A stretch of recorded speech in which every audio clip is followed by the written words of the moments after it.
As EVs become more popular, we're starting to get more options for charging at home. And the best way to get the most out of your EV is to actually have a safe, reliable, and fast charging system where you live. Today we're going to check out the C1 from E-KITE.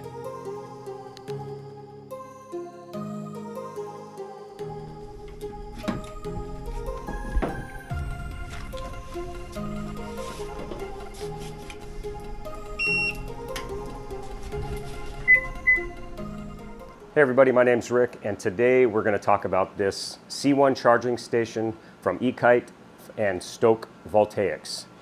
If you want to learn more about it, you can go to stokevoltaics.com. You'll see a link in the description. There will also be an Amazon link if you're interested in finding out more about it or purchasing it. And there's also a discount code in the description. In a second here, we're going to show you the unboxing. I'm going to show you how easy it is to install and how easy it is to use. But I wanted to show you some of the quick features of this guy and what a cool little unit it is. It comes with a J1772 charging unit on it, so it's very versatile for charging a whole range of EVs. You can also purchase separately a Tesla charging adapter to allow you to charge your Tesla. For me, this is going to work out really cool because, as you probably know if you've been around the channel, I have a Chevy Volt and I also have a Model Y. It has a 3-foot power cable on it, a 23-foot charging cable as well, which allow you to charge on both sides of your garage. You can even charge out inside in front of your house. I could leave the Volt here, park the Tesla out there if I want, and charge that as well. It also has a Nemo 1450 plug, so makes it plug and play. If you have one of these outlets already installed, save you a little bit of time and money of having a direct wire put in. And one of the cool features of this, guys, it has an RF reader in it. So if you actually mount it outside, some random person can't come up and just use the charger. You have to have one of these RF cards to swipe to allow you to start charging, which is super cool. This guy has a lot of features. It is waterproof, so you can put it outside if it gets wet, not a big deal. And it has other protections with it as well. It has under voltage protection, over voltage protection, short circuit protection, and earth leakage protection, lightning protection, and overload protection, along with a few other features. Comes with everything you need to mount it to the wall, and it's very easy and convenient. I've been using it for the last couple days, seems to work really well. Once we show you the unboxing and I get it mounted for you, I'll show you how it performs charging the Tesla and then the Volt. So let's go inside and get this thing unboxed, and we'll finish up with the video.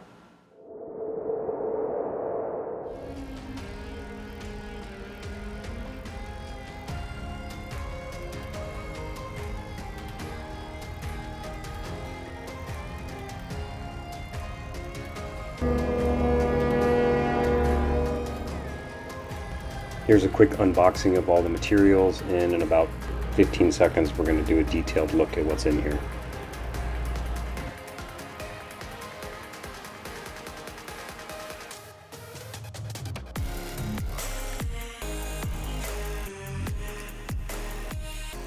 Let's take a little closer look at what actually comes in the box itself. So obviously you're going to have your charging station, J1772 plug. And as you saw when I was doing the unboxing, they do sell a Tesla adapter as well that's sold separately. And this kit does use a Nemo 1450 plug. So if you have a Nemo plug already installed at your house, this is very nice, plug and play, super easy, save you some money on installation. This here is the mount for the actual unit itself. And then you have the mount for the cord reel, and then also the plug where the plug rests when you're not using it. They also include all the hardware that you would need. This is in case you're going just into drywall. You can obviously just screw into a stud as well, is what I think I'm going to do out there. And then you get 3 RF cards. You can swipe these so that no one else can use your charging station if it's outside of your house. You just swipe it, start charging, you're good to go. If you want to stop charging while you're charging, you can swipe it again and that'll shut it down. And then of course you have your manual, warranty card, oops, which I'm throwing, and then just the little box that it comes in. So let's head on out into the garage and install this on the wall, and then we'll check out how it works. All right, so we're out here in the garage next to my Nemo 1450 plug. So we're going to install the charging unit as well as the cable holder, which also in turn acts as a holder for the head unit. First thing you want to do is install the mounting plate for that. And I'm actually going to put this into the wall stud here. The hollow pattern goes on the back, flat side goes forward. The part with the 2 notches on it is actually going to go to the bottom. And the way that that works is this is going to connect to the plate and slide down. So once you put the plate on, you can kind of see that sliding motion. And I'm going to give you a close-up in a second, but there are some holes on both sides that you put some screws in here, so that prevents someone from just walking up and just walking off, unplugging your system and taking off with it.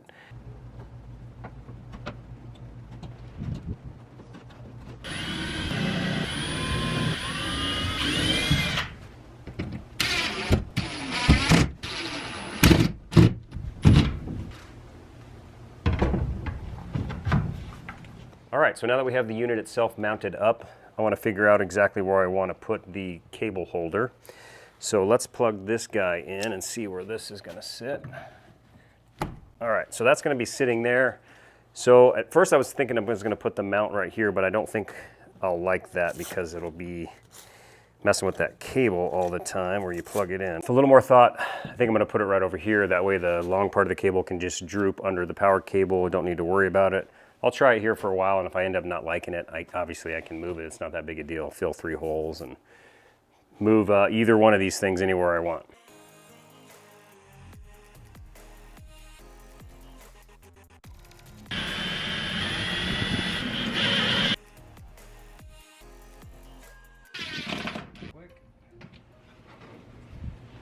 And this piece here will put it on the right way, I guess. Kind of clicks into place, and then there's 2 little screws that go inside. All right.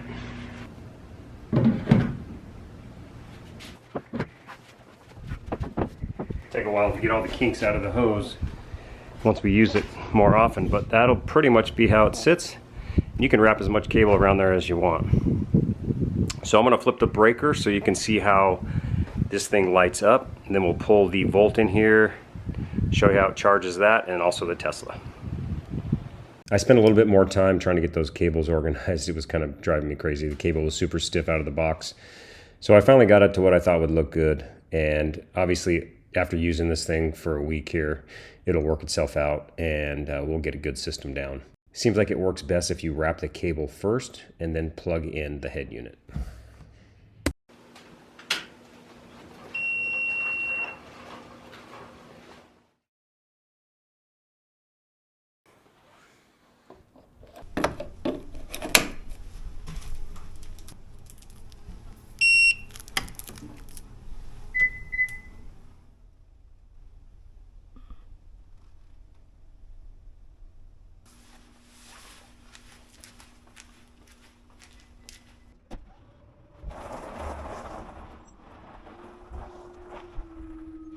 So we have the Tesla parked over here now.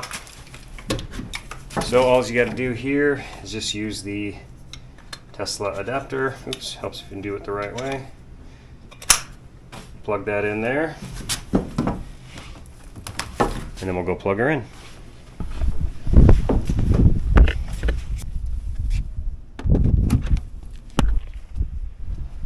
And we'll come back to the unit. You can see we're flashing blue.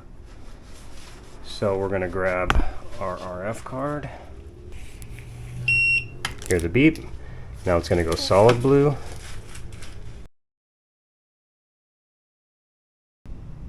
So let's go inside the car and see what kind of rate we're going to get. So you can see right on the top of the screen here, we're getting 29 miles an hour. We are getting 32 amps and 242 volts. So I just got home from work and I wanted to check the charging of the Tesla again with the C1. And I'm interested to see if I plug it in, if it automatically starts charging, or if the car knows through the app that it's only supposed to charge during off-peak times. Here in the summertime, 3 to 7 are the peak times. So what I'm going to do is I'm going to plug in the vehicle and take a look and see how the car responds, and then just take a look at how long it's going to take to charge it from 191 miles up to, I think I had it set at 88%. And then I'll let you know how that compares to how my other charger works. So watch the screen of the car there, and you'll see that that little message pops up on the Tesla screen. It says charging equipment not ready. And again, that's kind of cool because it's showing that the RF card needs to be swiped. All right, so I just plugged it in and it's staying blue. And that's because I haven't swiped the RF card yet. And you can see the indication here, it's blinking at me, so it needs the RF card. So there's that. And let's go back and look and see if the charger starts charging automatically or if it waits. So we're still on blue, so that's a good thing because we are on off-peak hours. So let's go inside the car and take a look here. And we are not charging. So I'm gonna go to my Tesla app and I'm gonna tell it to start charging. And it is charging. And so right now it's ramping up. I don't know if you can see that. We're at 30 miles an hour, 32 of 32 amps, 242 volts. And it says it'll take us about 2 hours and 30 minutes to reach our full charge of 88%.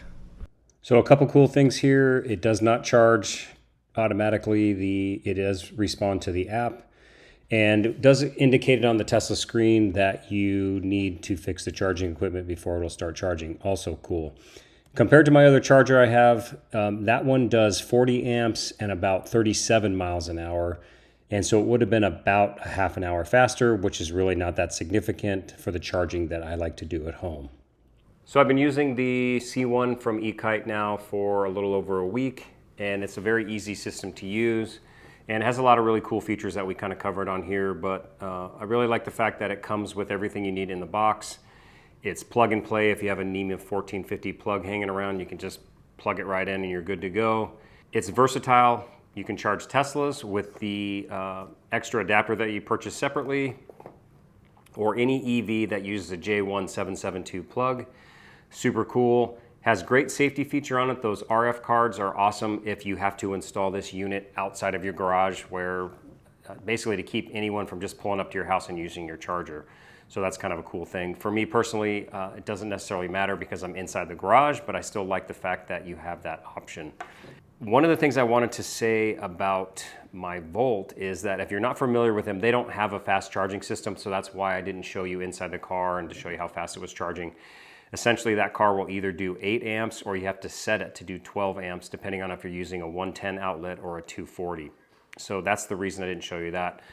It charges the Tesla quite well at 30 miles an hour, which, as I mentioned earlier, for all the charging I do around here, that's more than fast enough. If I need to go any faster than that, than my other charger I have here, which is about 37 miles an hour, I can go to a supercharger. So I charge overnight, so it's not a big deal, and I never charge to completely full unless I'm going on a road trip. So I really have nothing bad to say about the C1 from E-KITE. It's a nice charger. I think it would be really good for certain folks if you have that Nemo 1450 especially.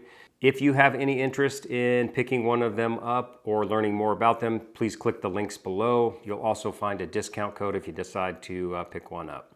As always, if you have any questions or comments, you can leave those below, and I'm really good about getting back to them. Thank you so much for watching, and we will see you on the next one.